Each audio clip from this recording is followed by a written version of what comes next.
Fala galera, beleza com vocês? Aqui é o Edu que tá falando mais uma vez, direto de Madrid dessa vez. Vim aqui pra uma viagem com o pessoal que eu jogo futebol e a gente foi assistir o jogo do Real Madrid, foi fazer um jogo num presídio. Infelizmente eu não posso filmar lá, não pude nem levar o celular. Mas foi incrível o jogo do Real Madrid, foi incrível fazer esse passeio. E agora eu tô indo pra Barcelona. Essa semana que vocês estão vendo esse vídeo, eu tô em Barcelona pra mais conferência, mais algumas coisas que estão acontecendo lá. Esse vídeo de hoje, na verdade, foi engraçado, porque eu tava lendo algumas matérias, lendo algumas coisas sobre áreas que estão em demanda e tal, preparando algumas coisas pra fazer pra vocês. E aí eu encontrei uma hipótese, né, que uma publicação saiu no LinkedIn de quais seriam os empregos do futuro, né, os The Jobs of the Future. E aí eu comecei a ler a lista, achei bem legal, e falei, putz, vou tentar montar uma lista em cima dessa e tentar criar uma versão mais ou menos minha do que seria os empregos do futuro, mas não para agora, assim, daqui 2, 3 anos, pensando daqui 10, 15 anos, então, 2030, 2035, quais seriam os empregos do futuro. E vamos ver será que vai datar, será que o que eu imaginei, que eu peguei de referências aqui, vai fazer sentido daqui 10, 15 anos? Será que ainda vai ser relevante? Vou falar a lista pra vocês, debater um pouquinho sobre elas, e aí vocês me dizem depois se concordam, o que vocês acreditam que é da versão de vocês, o que seria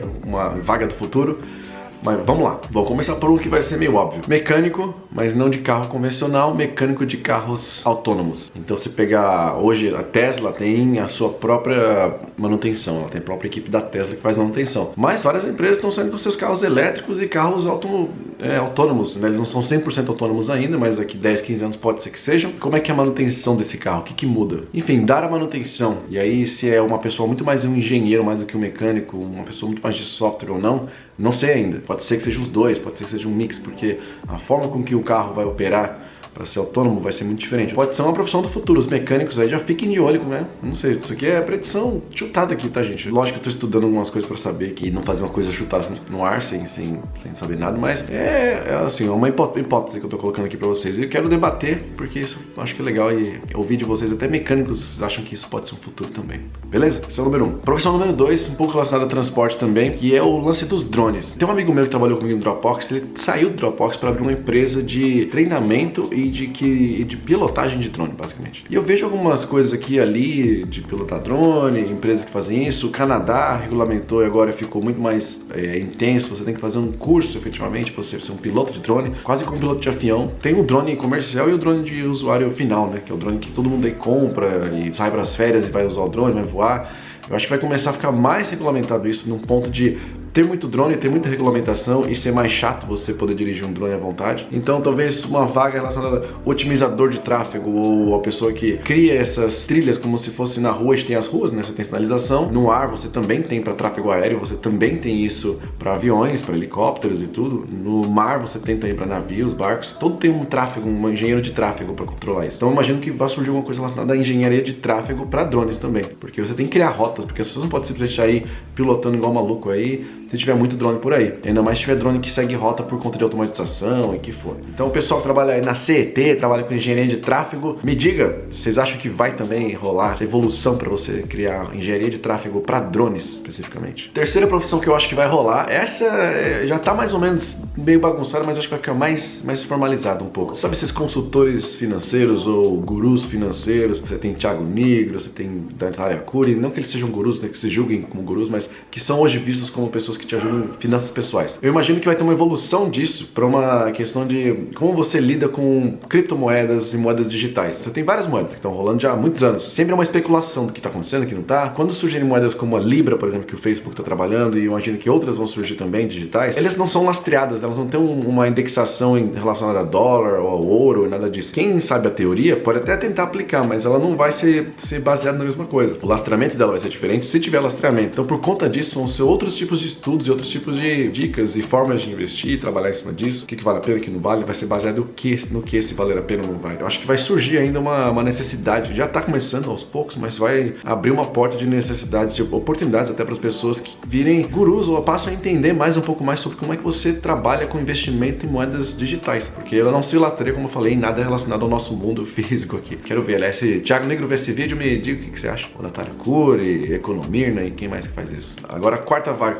que eu acho que vai ser interessante essa, porque tem a ver com o que eu faço, já fazia no Dropbox, né? Eu tenho ajudado empresas a fazer, que é você gerenciar operações, gerenciar projetos, mas entre homem e máquina. Muitos empregos estão sendo automatizados hoje, né? Muita tarefa está sendo automatizada cada vez mais, e você tem, claro, hoje o programador, você tem o engenheiro, você tem pessoas que trabalho no desenvolvimento e em como esse relacionamento da parte automatizada funciona, mas ainda não tem uma conexão muito forte com o lado humano, né? Você tem fábricas, é claro, mas eu digo numa operação hoje no dia a dia ali você tá numa empresa, no escritório, você tem uma máquina fazendo uma função para você e você fazendo a outra. Talvez surja uma necessidade de ter uma pessoa que gerencie o que vai ser a função da máquina, o que vai ser a função do humano, o que o humano faz, o que a máquina faz. Eu não sei, é especulativo, porque a gente passa, se você elaborar em cima disso, você mesmo na cabeça, você começa a ver que tem coisas tipo impressora. A impressora é uma máquina que está fazendo uma função e você não precisa de um gerente que vai lá cuidar. Você vai mandar o papel com a solução e a máquina vai lá e imprime o papel para você. Talvez não seja necessariamente uma coisa que seja tão óbvia. A gente vai naturalmente começar a trabalhar com essas várias máquinas e talvez as máquinas passem a fazer mais. Quero ver como é que seria isso, se precisaria talvez de um gerente de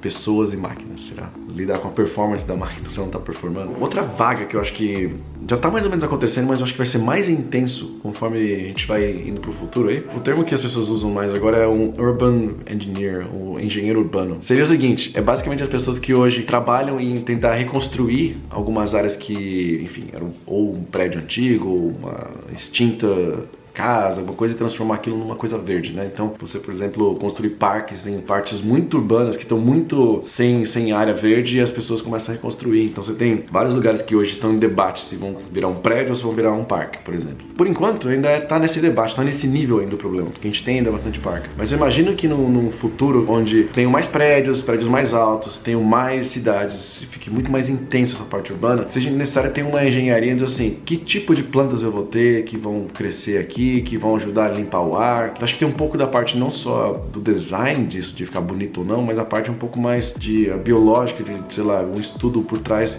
do que vai ajudar até na filtragem de ar e de, enfim, pessoa criar sombras e criar, gerar aí fotossíntese e o cacete. Alguma coisa que mais se relaciona com a sobrevivência mesmo, né, de cidades que vão ser tomadas por prédios e até se você pensar em níveis de alturas e se você tiver esses jardins aí e áreas urbanas, áreas verdes, enfim, alguma coisa que relacione a cuidar disso. Então pode ser uma vaga também, pode ser uma área que surge de necessidade, não sei ainda. Outra coisa que pode ser interessante é dentro da área de impressão 3D, que a área de impressão 3D cresceu bastante e começaram a se contratar gente de várias áreas, outros de materiais. Talvez surja uma necessidade de alguém de construir mais coisas em cima desse 3D, de casas temporárias para as pessoas ficarem desabrigadas por conta de uma avalanche, por conta de um terremoto ou algum desastre natural que aconteceu. Como é que a gente usa o 3D para fins mais nobres, para fins que a gente possa realmente ajudar? Por exemplo, tá tendo problema de acomodação de casas, sabe que dá para construir em 3D casas temporárias e, enfim, que tem o básico para a pessoa sobreviver. Por falar em desastres naturais, eu acredito, e ainda é uma coisa muito incerta, porque há anos e anos e anos é sempre incerto, desde a meteorologia até o que há,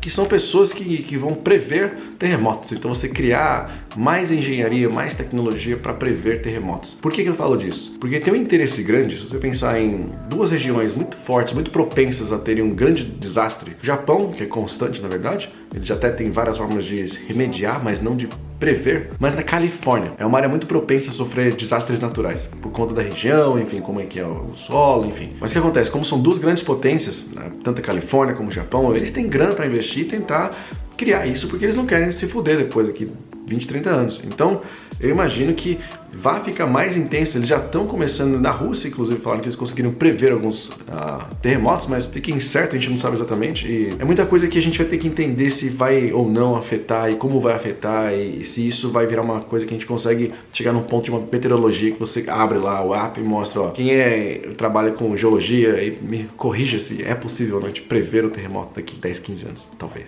Outra área que acredito que possa evoluir. Eu estava vendo um relatório da Ateca, que é uma empresa holandesa, sobre biofilme. E aí vi depois até saiu algum lugar alguém falando sobre instalação de biofilme. Por quê? Biofilme vai ser tudo, biofilme faz mal, biofilme gera um monte de infecção aí, fode todo mundo. O lance é que biofilme também usa para você tratar esgoto. Já está acabando a água, né, pelo mundo. Vai ter um ponto que você vai precisar tentar reusar aquela água para fins potáveis, para fins de você poder beber, poder tomar banho. Talvez o biofilme possa ajudar com isso. E o lance é, você vai ter que pensar em como você instala esses biofilmes nesses esgotos, nessas coisas nojentas. Ainda tem um mundo inteiro aí de exploração a ser feito em cima disso, mas o biofilme é um exemplo de alguma coisa que acho que pode acontecer. Tem instaladores de biofilme, se você instala biofilme, me diga como é que é esse mercado para você. Mas pode ser uma função do futuro também, pode ser uma coisa que cria uma demanda aí daqui a uns anos. Voltando um pouco pra minha área, que eu conheço um pouquinho mais da tecnologia, realidade aumentada. Tem em tudo quanto é lugar. Você tem acontecendo hoje no Google Maps. Se você abrir ele e você colocar o Live View, ele vai abrir uma mini realidade aumentada. Se você usa seus filtros de Snapchat, filtros de Instagram, tem realidade aumentada incluída naquele negócio. Tem tanta coisa que estão fazendo com isso, mas eu não acredito que vai surgir uma necessidade, já está começando na verdade, de você criar jornadas de experiências para os usuários em cima disso. Pode ser usado para fins talvez mais de entretenimento, mas também para fins de pesquisas, para fins de estudos históricos, talvez você recriar uma situação histórica e você, imagina ter uma aula de história que você põe um óculos, você anda lá numa era medieval, você anda lá nas pirâmides e o professor vai te explicando e vocês vão andando juntos. Dá para se formar milhões de coisas em cima disso, mas essa experiência que você tem uma jornada de começo, meio e fim, precisa de alguém que crie, um designer disso. Então, desde projetar, né, de modelar, criar, testar, validar e até você, enfim, implementar isso e vender isso, monetizar isso disso e tal. Então, acho que tem várias coisas nesse mundo aí de realidade aumentada que vai virar uma demanda bem legal. Até para você fazer teste. Você imagina um cirurgião, ele tem lá uma realidade aumentada para fazer uma cirurgia falsa, para aprender e depois fazer um paciente de verdade. Não sei, dá para usar acho que para muita coisa. Então, um engenheiro, uma pessoa que faça esse design dessa jornada da experiência, pode ser uma função aí do futuro também. E a última função, o décimo cargo que eu acredito que possa acontecer, que também para algumas pessoas contraditório, para algumas pessoas realidade, criador de órgãos ou de matéria. Tá rolando já, você conseguir criar partes de órgão através de porcos e outros animais, você conseguir reconstruir partes do corpo, tem várias coisas. O órgão em si talvez seja uma das coisas que estão mais trabalhando para se evoluir. E aí você tem pessoas, cientistas trabalhando em cima de célula-tronco e tentando criar mais esses órgãos, criar mais essa necessidade para transplantes, enfim, para gente que precisa. A gente tem muita gente interessada em tentar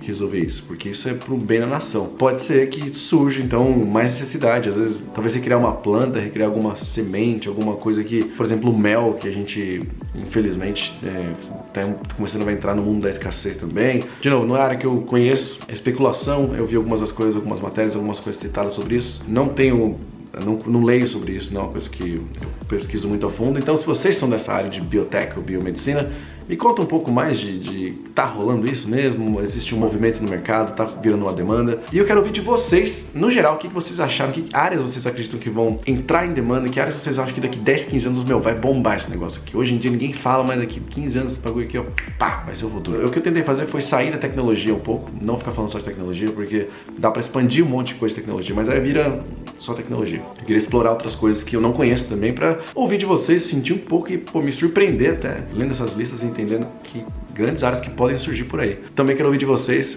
e depois a gente pode falar um pouquinho mais, elaborar um pouquinho mais dos nossos co-construção matinais que a gente faz. Essas co-construções que a gente faz, elas rolam lá no meu Instagram, que tá aqui embaixo. Tô dando várias dicas de LinkedIn também, tô colocando algumas coisas que eu acredito que tá ajudando algumas pessoas, que possa ser legal, compartilhando algumas ideias. Então participa junto com a gente do co-construção, deixa aqui nos comentários que áreas vocês acreditam que vão melhorar. E eu quero ouvir também outras ideias que vocês têm distintas, algumas hipóteses que vocês querem debater. Adoro fazer esse tipo de bate-papo. Então a gente se vê na próxima semana, que for.